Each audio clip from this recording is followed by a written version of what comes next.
Good morning everyone.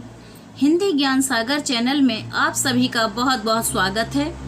आज की video में मैं जिस टॉपिक को लेकर आई हूँ वो है क्लास 9 के क्षितिज का लास्ट चैप्टर, बच्चे काम पर जा रहे हैं, और कवि का नाम है राजेश जोशी। जैसा कि आप देख रहे हैं उनका इसमें सामने चित्र बना हुआ है। तो कविता की शुरुआत करने से पहले राजेश जोशी जी के जीवन परिचय पर नज़र डालते हैं। राजेश जोशी का जन्म सन 1946 में मध्य प्रदेश के नरसिंहगढ़ जिले में हुआ। उन्होंने शिक्षा पूरी करने के बाद पत्रकारिता शुरू की और कुछ सालों तक अध्यापन किया। राजेश जोशी ने कविताओं के अलावा कहानियां, नाटक, लेख और टिप्पणियां भी लिखी। साथ ही उन्होंने कुछ नाट्य रूपांतर भी किए। कुछ लघु फिल्मों के लिए पटकथा लेखन का निर्माण भी किया। उन्होंने भरथरी की कविताओं की अनुरचना भूमिका, कल्पतरु ये भी और मायाकोव्स्की की कविता का अनुवाद पतलून पहिना बादल नाम से किया।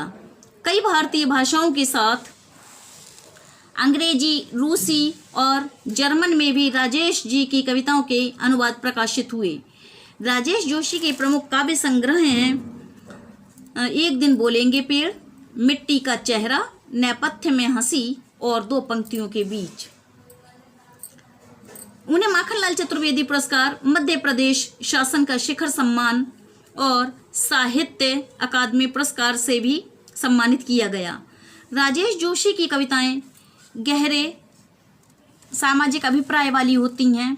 वे जीवन के संकट में भी गहरी आस्था को उभारती हैं। उनकी कविताओं में स्थानीय बोली, बानी, मिजाज और मौसम सभी कुछ व्याप्त है। उनकी काव्यलोक में आत्मीयता और लयात्मकता तथा मनुष्यता को बचाए रखने का एक निरंतर संघर्ष भी। दुनिया के नष्ट होने का खतरा राजेश जोशी को जितना प्रबल दिखाई देता है, उतना ही वे जीवन के प्रति, जीवन की संभावनाओं की खोज के लिए बेचैन रहते हैं। अब जानते हैं इस कविता का पाठ परिचय। प्रस्तुत कविता में बच्चों से बचपन छीन लिए जाने की पीड़ा व्यक्त हुई है।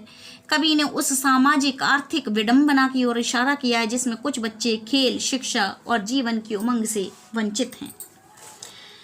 बच्चे काम पर जा रहे हैं। ये कविता राजेश जोशी जी की बाल मजदूरी की भयावता पर आधारित है।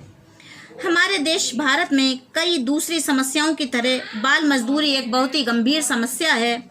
जिस देश में बात बात पर बच्चे देश का भविष्य होते हैं का सूत्र वाक्य बोला जाता है, उस देश में बड़ी संख्या में बच्चे स्कूल या खेल के मैदानों की ओर जाने की जगह मजदूरी करने के लिए जाते हैं। तो कवि राजेश जोशी जी अपने समय की इस त्रासदी को, इस पीड़ा को उभार कर समाज को जगाना चाहते हैं, जिससे बच्चों को उनके जीवन जी लेने की सुविधा मिले।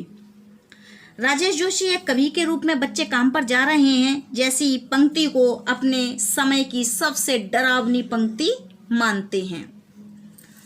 तो आइए कविता की शुरुआत करते हैं।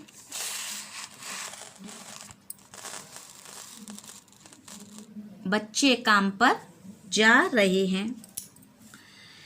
कोहरे से ढकी सड़क पर बच्चे काम पर जा रहे हैं, खड़ी बोली की कविता है।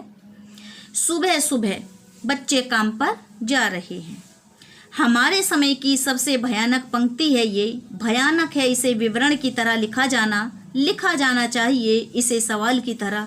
काम पर क्यों जा रहे हैं बच्चे? प्रश्न उठा रहे हैं कि बच्चे काम पर क्यों जा रहे हैं कवि राजेश जोशी। कोहरा कहते हैं धुंध के लिए, जो जाड़ों में जो सुबह के टाइम कोहरा छा जाता है, धुंध। विवरण कहते हैं ब्यौरा देना, सवाल यानी प्रश्न उठाना, भयानक डरावना, पंक्ति लाइन। प्रस्तुत कविता में राजेश जोशी जी ने अपने समय और समाज की एक भयानक जो विसंगति फैली है, हमारा ध्यान दिलाने की कोशिश की है। विकास के तमाम दावों से अलग हमारे देश में बहुत बड़ी संख्या में छोटे छोटे बच्चे स्कूल या खेल के मैदान में नहीं बल्कि काम पर जाते हैं, केवल 2 जून की रोटी कमाने के लिए। तो कवि ने अपनी इस कविता की शुरुआत में एक डरावने चित्र को उकेरा है। बच्चों को सर्दी गर्मी से बचा कर रखा जाता है। ठंड में जब कोहरा पड़ने लगता है तो बच्चों को बिस्तर तक से नीचे नहीं उतरने दिया जाता। लेकिन ये कुछ बच्चों के जीवन की ही सच्चाई है। बहुत से बच्चों के जीवन में बच्चों के हिस्से में इस तरह का जीवन नहीं आता। कवि को दिखाई देता है कि सुबह सुबह का वह वक्त जब चारों ओर कोहरा छाया रहता है, सड़कें भी कोहरे से ढकी रहती हैं, परंतु इतनी ठंड में भी छोटे छोटे बच्चे कोहरे से ढकी सड़क पर चलते हुए अपने अपने काम पर जाने के लिए मजबूर हैं, क्योंकि उन्हें अपनी रोजी रोटी का इंतज़ाम करना है। कोई कारखाने में मजदूरी करने जा रहा है तो कोई चाय की दुकान में काम करने, जबकि कवि को लग रहा है कि इन बच्चों की उम्र तो अभी खेलने कूदने की है। उसे एक कवि के रूप में बच्चे काम पर जा रहे हैं पंक्ति लिखना सबसे डरावना लग रहा है। इस पंक्ति को लिखते ही जैसे बच्चे का जीवन खत्म हो जाने का कवि को अनुभव हो रहा है। बहुत ही संवेदनशील कवि हैं। उनका मानना है कि इस पंक्ति को बच्चे काम पर क्यों जा रहे हैं कि एक प्रश्न के रूप में पूछा जाना चाहिए और ये पता करना चाहिए कि पढ़ने और खेलने की उम्र वाले बच्चों को अपना पेट पालने के लिए यूं काम पर क्यों जाना पड़ रहा है। उन्होंने तमाम समाज पर ये सवाल उठाया है, प्रश्न चिन्ह लगाया है कि बच्चे काम पर क्यों जा रहे हैं, जबकि हम तो बड़ा कहते हैं कि बच्चे देश का भविष्य हैं, बच्चे भविष्य होते हैं। तो क्या बच्चे यही भविष्य हैं कि बड़ों की भांति एक जिम्मेदारियों का बोझ लिए हुए वो काम पर जाएं? तो कवि ने बच्चों की एक बहुत बड़ी आबादी के जीवन की सच्चाई को संवेदनशील रूप में लाकर हम पाठकों के सामने इस संवेदना को झकझोरने का एक प्रयास किया है। आगे पढ़ते हैं।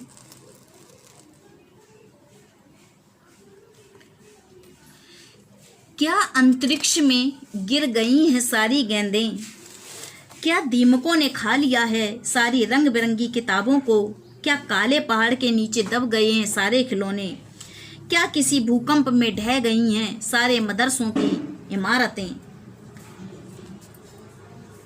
तो इसमें इन पंक्तियों में कवि क्या कहते हैं, आइए पहले अर्थ भी जान लें कठिन शब्दों के। अंतरिक्ष कहते हैं आकाश को। दीमक का आपने नाम सुना होगा, एक तरह का कीड़ा होता है जो किसी भी वस्तु को खाकर मिट्टी बना देता है। खासकर ये दीमक लकड़ियों में भी लगती है, जैसे चूरा चूरा सा बना देती है। मदरसा कहते हैं उर्दू स्कूल पाठशाला को। तो इन पंक्तियों में कभी बच्चों को सुबह भीषण ठंड और कोहरे के बीच पर काम पर जाते देखकर हताशा और निराशा से भर जाता है। उसके मन में कई प्रकार के सवाल उठने लगते हैं। वह इस स्थिति को एक संवेदनशील ढंग से सोचने समझने की कोशिश करता है। कभी एक प्रश्न बच्चों की गेंदों के बारे में करता है, क्या खेलने के लिए सारी गेंदें खत्म हो गई हैं या अंतरिक्ष में चली गई हैं। फिर वह बच्चों की पढ़ने वाली किताबों के बारे में पूछता है। ये सवाल जवाब अपने ही मन में राजेश जोशी कवि कर रहे हैं कि क्या बच्चों को पढ़ने के लिए एक भी किताब नहीं बची है, क्या सारी किताबों को दीमक ने खा लिया है। उसके बाद वह बच्चों के खिलौने के बारे में जानना चाह रहे हैं, क्या बाकी सारे खिलौने कहीं किसी काले पहाड़ के नीचे छुपा दिए गए हैं। कभी बच्चों के स्कूल के बारे में पूछता है, क्या बच्चों को पढ़ाने वाले स्कूल किसी भूकंप में नष्ट हो गए हैं। कवि के सभी प्रश्नों का उत्तर किसी भी रूप में नहीं दिया जा सकता। बच्चों के खेलने वाली गेंदें, पढ़ने वाली किताबें, खिलौने, ये स्कूलों की इमारतें नष्ट नहीं हुई हैं, ये सब पहले से ज़्यादा बढ़ती जा रही हैं। लेकिन ये सारी चीज़ें सभी बच्चों के हिस्से में हम नहीं दे पा रहे हैं। कवि के प्रश्न इन चीज़ों से वंचित हो जाने वाले बच्चों के बारे में सोचने के लिए मजबूर करते हैं। कवि इन पंक्तियों में बच्चों के वंचित हैं इन चीज़ों से, ना उनके पास किताबें हैं, ना उनके पास खिलौने हैं, ना उनके पास स्कूल है। तो ये वो वंचित बच्चे हैं इन चीज़ों से। तो कवि ने इन वंचित बच्चों के जीवन से जुड़ी हुई सच्चाई को उभारा है। आइए आगे की पंक्तियाँ पढ़ते हैं।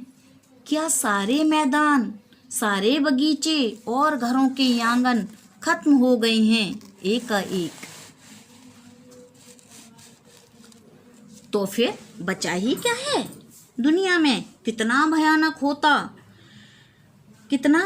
होता अगर ऐसा होता। भयानक है, लेकिन इससे भी ज़्यादा ये कि हैं सारी चीज़ें हस्ब मामूल, पर दुनिया की हज़ारों सड़कों से गुजरते हुए बच्चे, बहुत छोटे छोटे बच्चे काम पर जा रहे हैं। हस्ब मामूल यानी यथावत, जैसी स्थिति हो, पहले जैसी ही बिल्कुल। हस्ब मामूल का अर्थ है पहले जैसी। कवि ने इन पंक्तियों में प्रगति और विकास के खोखलेपन को उजागर किया है। कवि जितने भी प्रश्न पूछता है उन सभी का उत्तर हमें नहीं मिलता। अब इसमें इन पंक्तियों में कवि पूछते हैं, क्या बच्चों के खेलने की सारी जगह खत्म हो चुकी हैं? क्या सारे मैदान जहाँ बच्चे खेलते थे, सारे बगीचे जहाँ बच्चे टहला करते थे और सारे घरों के आंगन क्या खत्म हो चुके हैं? निश्चित रूप से ऐसा नहीं हुआ है। अगर ऐसा होता तो निश्चित रूप से दुनिया में कुछ भी बचा नहीं होता। बच्चों के काम पर जाने की स्थिति के बाद किसी भी चीज़ के बचे रहने का कोई फायदा नहीं। हम अपने समाज और देश के बच्चों को उनका बचपन तक नहीं दे पा रहे। ये बहुत ही भयानक बात है। कवि को मालूम है कि बच्चों के खेलने कूदने की सारी चीज़ें उपलब्ध हैं और उसके बाद भी बहुत से बच्चे काम पर जाने के लिए बेवश हैं, मजबूर हैं। तो ये स्थिति किसी भी संवेदनशील व्यक्ति को, जो संवेदनशील व्यक्ति होगा, उसको हताश और निराश करने वाली स्थिति है। इस सच को जानने वाले और बच्चों को अपना भविष्य बताने वाले लोग और सरकारें इसे वैसी स्थिति मानते हैं।